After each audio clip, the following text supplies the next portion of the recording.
Nos enlazamos ahora, hacemos contacto, lo haremos vía Zoom con Verónica Juárez. Ella es activista justamente a favor de los derechos de mujeres, de niñas, de niños y de adolescentes. ¿Cómo estás, Vero? Buenos días. Hola, ¿cómo estás, querida Adela? Con el gusto de saludarte, pero también indignada precisamente por todo lo que tú ya has comentado, ahora que tenemos la oportunidad de saludarnos y de saludar a tu auditorio. Pues son dos de muchos casos que ocurren tristemente, con demasiada frecuencia, Vero. Sí, y mira, esto es precisamente la realidad que están viviendo muchas niñas y muchos niños y adolescentes en nuestro país. Déjame compartirte un dato. UNICEF México nos dice, por ejemplo, que 6 de cada 10 mujeres adolescentes entre 15 y 17 años han sufrido al menos un incidente de violencia, ya sea emocional, física, sexual, económica, a lo largo de su vida. También que las adolescentes de 12 a 17 años, de 17 años han representado el 80% de las desapariciones de personas menores de 18 años en México. Y que en el 2020 fueron víctimas de feminicidios 112 niñas y adolescentes de 0 a 17 años, lo que ha representado un 11.5% del total de feminicidios en este país y con un incremento de casi el 18% respecto al 2019. Es decir, estamos viendo es que las niñas, niños y adolescentes no le están pasando bien en nuestro país, pero además, de manera particular, las niñas están sufriendo aún más violencia. Te voy a dar otro dato. De enero de 2015 a agosto de 2024, se han registrado 808 feminicidios contra infantes de menos de un año o hasta adolescentes de 17 años en México. Que tan solo de enero a septiembre del 2024 ya se contabilizaban 54 casos, por lo que se estima que actualmente una menor de edad es asesinada cada 4 días y medio en nuestro país. Es decir, las niñas y las adolescentes están viviendo la violencia generalizada. Y es por eso que nos encontramos con casos tan lamentables como los que tú precisamente ahora ya decías. El caso de Esmeralda es indignante totalmente. Es decir, esta adolescente, esta niña, desde que acudió al hospital, debió de habérsele atendido con perspectiva de infancia y adolescencia. Es decir, esta niña, en vez de estar siendo acusada y revictimizada, tanto por su comunidad, por su familia, pero por las propias autoridades ministeriales, lo que debieron de haber hecho es cómo resarcir todo el daño que ella está sufriendo. Y a mí me extraña mucho, no me extraña, más bien me indigna la posición que ha tomado la Fiscalía del Estado de Querétaro, donde la revictimiza, y aún más que vemos al fiscal en un video tratando de justificar cuando no hay justificación. Cuando una menor de edad está embarazada, eso es un delito y se le han violentado todos sus derechos a quien debería de estar estudiando, a quien debería de estar jugando, a quien debería de estar desarrollando alguna de actividades que nos encontramos en México. Tenemos a niñas cuidando a niñas, pero lo que tenemos aquí es en verdad un asunto en donde se le violentan todos los derechos a Esmeralda, pero aún más, Esmeralda ha sido una niña que viene de una comunidad indígena, que queda embarazada a partir de una violación y que después de esto lo que nos encontramos es que si no acuden organizaciones de la sociedad civil como Hadas Digitales, quienes dan a conocer su caso, pues estaríamos viendo una injusticia queriendo tener presa a Esmeralda. Y Me luego el fiscal, recordó, Vero, me recordó mucho el caso emblemático hace ya muchísimos años de Paulina. bueno, claro, y eso es porque precisamente Pero se estamos logra hablando de cuántos años, de hace alguna manera cuántos años, y sigue ocurriendo. visibilizar. Y sigue ocurriendo. Y ahora el fiscal dice que no hay una violación, que no hay un caso de violación judicializado, cuando de lo que nos damos cuenta es de que se encuentra bajo prisión domiciliaria, pues debido a una investigación, dicen ellos, por homicidio. Entonces, A mí me parece en verdad que debe de actuarse de manera urgente. Claro que se le tiene que liberar de cualquier circunstancia a Esmeralda, pero aún más. Yo sí creo y estoy convencida de que este tipo en este tipo de asuntos debe de haber sanciones. La actitud que ha tenido el fiscal merece en verdad el que se le llame a cuentas también. Y nosotras, tú sabes que tu servidora forma parte del colectivo de las Rebeldes con Causa. Desde ahí también lo que hemos hecho es llamar al Congreso del Estado a que revise esta circunstancia y, de ser necesario, que pueda llevársele, se le inicie un juicio político al fiscal, Es porque que no el podemos acuerdo dejar es, pasar el este acuerdo es tipo de que van cosas. a cooperar, podemos, ¿no? Pero el acuerdo pues es sí, entre gobernador, fiscalía, la secretaria de las mujeres, Citlali Hernández, quien inmediatamente ayer salió a decir pues que era absolutamente condenable, la presidenta, etcétera. Pero mientras tanto, esta niña hoy no fue a la escuela, pues. están violentando Híjoles. Pero derechos, de todos sus derechos, el asunto de lo que dice el fiscal. Y luego vemos el otro asunto que tú bien has comentado, que tiene que ver con un feminicidio de una niña. el de Una Liliana niña de 12 Guadalupe. años, Adela, de 12 años, que había desaparecido mientras vendía sus dulces. Es decir, esta niña ya de alguna manera se le violentaban sus derechos cuando vemos que se dedicaba a esta circunstancia, pero está en un estado vulnerable. Y luego fue hallada sin vida, con signos de violencia, semienterrada en la casa del que ahora sabemos fue el presunto responsable y que luego se encuentra sin vida. Pero mira, lo que pasa aquí finalmente, estos dos ejemplos, lamentables por cierto, lo que nos dan, lo que nos deben de dejar de enseñanza es que se debe Pero no quieres quitarle la imagen y si quieres nos vamos. de las autoridades por parte de las sociedades. Perdón. No, es que te estás cortando. Si quieres quitar la imagen y nos vamos con puro audio a Muy ver bien, si la perfecto, libramos. perfecto.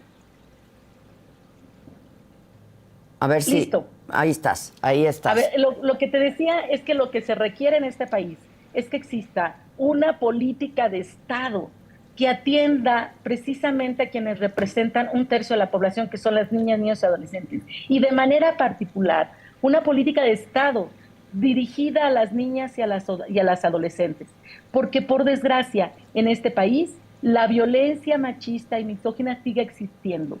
Y lo que debemos de hacer para prevenirla precisamente es tener recursos necesarios para poder implementar las distintas leyes que ya nos hemos dado, como la Ley General de Derechos de Niñas, Niños y Adolescentes, como la ley para que las mujeres vivan libres de violencia y que de manera puntual se visibilice que las niñas han estado siendo víctimas de esta violencia generalizada que estamos viviendo en todo nuestro país y que mientras esto no se reconozca, finalmente quienes seguirán pagando las consecuencias son quienes se encuentran en una circunstancia de vulnerabilidad. Sí, las niñas, pero todavía las niñas que son indígenas, las niñas que se encuentran en pobreza, las niñas que no tienen oportunidades y que por consecuencia pues son las más vulnerables. Pero el asunto aquí no es bueno, vamos a ver qué pasa. No, está significando esto vidas de adolescentes, vidas de niñas y también la destrucción de sus propias vidas cuando no se toman las decisiones o no se de manera adecuada o no se actúa con perspectiva de infancia y con perspectiva de género. Sí, es que otra vez, no digo, nos ha horrorizado muchísimo en estos dos casos que se han hecho públicos ahora, ¿no? Que se trata de niñas, una de 14 años, otra niña de 12 años, víctimas de una violencia enorme. Y la pregunta es, ¿qué estamos haciendo mal, Verónica, no? ¿Por qué está sucediendo esto? ¿Y qué hay que hacer para proteger a estos sectores tan vulnerables? Porque estamos hablando de niñas, yo no sé si ya tendríamos que decirles adolescentes, pero es otra vez la pobreza, la falta de educación, la precariedad, ¿no? que es terrible, Verónica, y yo insisto, hablábamos de este caso de Paulina hace 20 años y sigue ocurriendo. Sí, porque la violencia sigue ocurriendo en todos lados y mientras esta se vaya normalizando, pareciera que esto pudiera ser el pan de cada día, pero no lo podemos permitir, Adela. Mira, en el conteo de casos de enero del 2015 al mes de agosto del 2024, se ha mencionado que el Estado de México se encuentra en el primer lugar, por desgracia, con 132 casos. Veracruz con 63, Jalisco con 60, Nuevo León con 51, Chiapas con 50, Morelos con 33, Puebla con 32, Ciudad de México con 32, Chihuahua 31 y Sinaloa con 29. Pero ahí están los números, Adela. Ahí está la realidad de las niñas y las adolescentes. Y tenemos otro dato. El colectivo de Aquí Estamos, de feminicidio infantil en México, nos dice que se cometieron 389 feminicidios infantiles. Y del total de estos 389 casos, durante los años del 2020 y 2021, ojo, es el periodo de la pandemia, Adela, se contabilizaron 170 feminicidios infantiles. Es decir, que también el hogar se convirtió en uno de los lugares más peligrosos para las niñas y adolescentes. Y no también, sobre todo, ¿no? No también, sobre todo. Sí, tienes razón. Y al menos 180 de los asesinos los asesinos tenían un nivel de parentesco con las víctimas. Entonces, creo que el diagnóstico lo tenemos, ahí está la numeralia, pero no son números. Finalmente, cada caso tiene rostro, tiene nombre, tiene apellido y son vidas que han sido truncadas, que debería devastarnos para en verdad discutir en los tres niveles, en los tres poderes, para poder implementar una política de Estado. Digo yo, las leyes las tenemos, Adela. Si todo mundo cumpliéramos lo que dice la Ley General de Derechos de Niñas, Niños y Adolescentes y que está armonizada en todo el país, si todo el mundo en verdad atendiéramos lo que se ha trabajado desde el legislativo, a mí me parece que las niñas y niños podrían tener un mejor destino en nuestro país. Pues sí. A mí lo que me parece es lo que ha ocurrido en Querétaro, donde se ha dicho que habrá colaboración. Creo que esta colaboración debería de extenderse en todos los estados y también extenderse a nivel federal, para que finalmente la infancia y la adolescencia sea prioridad, no solamente en los discursos de quienes tienen alguna responsabilidad, digo yo, como alguna autoridad, sino en tres cosas. Digo yo, en presupuestos, que es importante, para que exista finalmente la prevención, atender a todas las niñas que en estos momentos están siendo violentadas, darle seguimiento, y la última, que tiene que ver cómo evitamos la repetición de estos casos que ahora han salido a la luz pública, pero que seguramente hay miles de niñas y niños que lo están sufriendo en algún rincón de nuestro país. Ahora, pero la verdad es que la llegada, ¿no?, de mujeres a puestos de mando, en este caso, pues sí, la presidencia de la República recientemente, pero cada vez más han habido mujeres en puestos de mando, afortunadamente. ¿Esto ha ayudado, ha coadyuvado? ¿Se están haciendo las políticas públicas de género, ¿no?, acciones afirmativas? ¿Ha ayudado o no ha ayudado, Vero? A mí me parece que el que las mujeres puedan acceder al poder es importante. Sí. Porque cuando las mujeres llegan al poder, las mujeres podemos transformarlos con otra visión. Decimos nosotros que nos ponemos las gafas violeta, pero todavía nos falta, Adela, porque también es verdad que hay muchas mujeres que o que llegan a ocupar algunos cargos y no tienen esta visión precisamente. Te pongo un ejemplo: en el Congreso de la Unión, de manera particular, las mujeres han alcanzado inclusive ya la paridad, y que juntas podríamos hacer muchas cosas, pero todavía hay circunstancias partidarias que dividen. Cuando las mujeres nos unimos, hemos logrado tener grandes avances. Eso ha sido la historia de las mujeres. La lucha de las mujeres ha permitido que el día de hoy una mujer esté en la presidencia de la República, y yo hago votos para que lo que ha dicho la presidenta de la República, que dice que cuando ha llegado una mujer, lleguemos todas. Pero tiene que llegar ahí Liliana Guadalupe Marroquín, tiene que estar presente, que tiene que llegar también el caso de Esmeralda. Esmeralda misma tiene que llegar. Es decir, las mujeres que llegan al poder tienen que llegar para transformar las vidas de las mujeres. Yo digo que hemos tenido grandes avances en lo que tiene que ver con los derechos político-electorales para que las mujeres puedan desempeñar un cargo en donde todavía nos falta un buen tramo, por ejemplo, para lograr la paridad en el nivel municipal. Pero también es cierto que cuando llegan las mujeres tenemos que ver por las mujeres que toman el transporte público, que las mujeres que llegamos al poder tenemos que ver por las mujeres que van al mercado, por las mujeres que no tienen trabajo, por las mujeres que sufren violencia. Es decir, me parece que ese es el siguiente paso, en donde cómo cristalizamos que las mujeres con esa visión que tenemos, veamos por las mujeres en nuestro desarrollo de cualquier responsabilidad que se tenga en la administración pública. Pero en el caso de Esmeralda, es que de verdad yo pues le he estado dando vueltas porque sí nos ha causado mucha rabia y mucha indignación, ¿no? Que ya raya en la locura, en lo absurdo, ¿no? Todavía se pide una reparación del daño al violador. Así es, pero ese es el nivel de que tenemos de los operadores en el ámbito de la justicia. Es decir, estamos viendo ahí a un fiscal que no tiene la mínima preparación, información, ni de perspectiva de género, ni de infancia. No, perdón, de nada. Porque de nada. Bastaría saber que cuando alguien tiene menos de 18 años y está embarazada, estamos ante la comisión de un delito. ¿Por qué?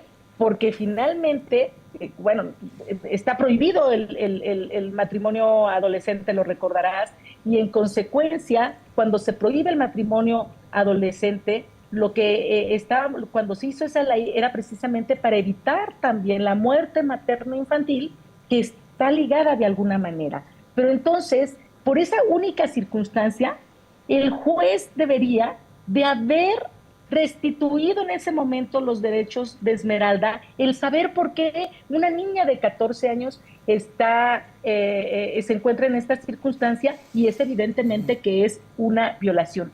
Dicen por las redes sociales, ahora que yo subí un video, es que fue consentido. No, señores, no hay consentimiento para que una menor de edad pueda estar embarazada. Por favor, no lo hay, no existe en ninguna parte. Y entonces y ahora la fiscalía la tiene bajo arraigo, que a la espera de estar juzgada, para señalarla, fíjate nomás, Adela, por el delito de homicidio. Y luego lo que tú decías, el solicitarse sancionada por un monto de más de 500,000 pesos. Es decir, es una víctima y que cada palabra de este señor la revictimiza de manera permanente. Por eso yo insisto que además de la colaboración, que ya se ha mencionado, como tú dices, que han dispuesto ya los 3 niveles y el gobierno estatal, me parece que el fiscal en verdad debe de ser llamado a cuenta, porque a final de cuentas se han cometido conductas que lesionan los derechos de Esmeralda, que se han cometido conductas que lesionan principios constitucionales y por supuesto lo que ya te decía es que no encontramos por ningún lado la perspectiva de infancia y la perspectiva de género que deberían de tener por sí, que es una obligación de quienes imparten justicia. Entonces, nosotras... sí, desde tu trinchera, pero te pregunto, yo creo que debemos de darle seguimiento a este caso. La presión pública, pues hay que hacerla, cada una desde nuestras trincheras, pero en este caso de Esmeralda, ustedes ya están intercediendo y también en el caso de Lupita, supongo, ¿no? Sí, le estamos dando seguimiento, acompañamiento, aunque ya hay esta colaboración de manera permanente, de manera directa con los familiares, lo que tú ya comentabas, pero creo también que lo que tenemos que seguir haciendo, y por eso te reconozco, Adela, siempre que has sido una aliada de las mujeres, que eres una mujer muy sorora y que precisamente los medios de comunicación deben de visibilizar este tipo de acciones y como todo el activismo que hay, no dejar de señalar siempre que una mujer esté siendo violentada de sus derechos. Nosotros le daremos seguimiento y sobre todo hemos estado dando seguimiento a los estados porque hay una sentencia ya de la Suprema Corte de Justicia que, como tú sabes, reconoce el derecho de las mujeres a decidir sobre sí, su claro, sexualidad reproductiva claro. y prohíbe además esta sentencia la Penalizarlo, aplicación claro. de cualquier ley que criminalice a la mujer o niña que pudiera ejercer este derecho si así fuera. Y entonces, esta sentencia además debe de ser una obligación para los fiscales como para los jueces y que no lo vimos tampoco en este caso. Entonces, nosotros seguiremos luchando para que se suspenda inmediatamente este juicio penal que sí se le ha seguido y se declare improcedente por atentar contra el interés superior de la niñez, ser contraria a la resolución que ya comentábamos de la Suprema Corte, carecer de perspectiva de género al que están obligados todos los agentes que operan en el sistema de justicia. Y hemos llamado al Congreso local a que se pare el fiscal del Estado, porque ha vulnerado los derechos constitucionales. Imagínate. Y deben hacerlo ya y de inmediato, o sea. Sí, hay alguna información que ayer también se daba a conocer que este no es el único asunto, que hay el asunto de otras mujeres acusadas por este delito también en el estado de Querétaro. Entonces, al Congreso del estado de Querétaro debe de asumir esta sentencia también de la Corte y legislar y no ser omisos en torno a lo que tiene que ver para que finalmente se logre ahí el reconocer el derecho de las mujeres que tienen a decidir pues, sobre su si cuerpo. me y dejar permites, de démosle criminalizarlas. seguimiento juntas y pues sigamos hablando del caso, que no se olvide en todo el ruido de la información, que no se nos olviden Esmeralda, Lupita y tantas otras. Gracias, Vero. Muchas gracias. Gracias a ti por esta oportunidad. Al contrario, gracias por tu activismo en la siempre. lucha.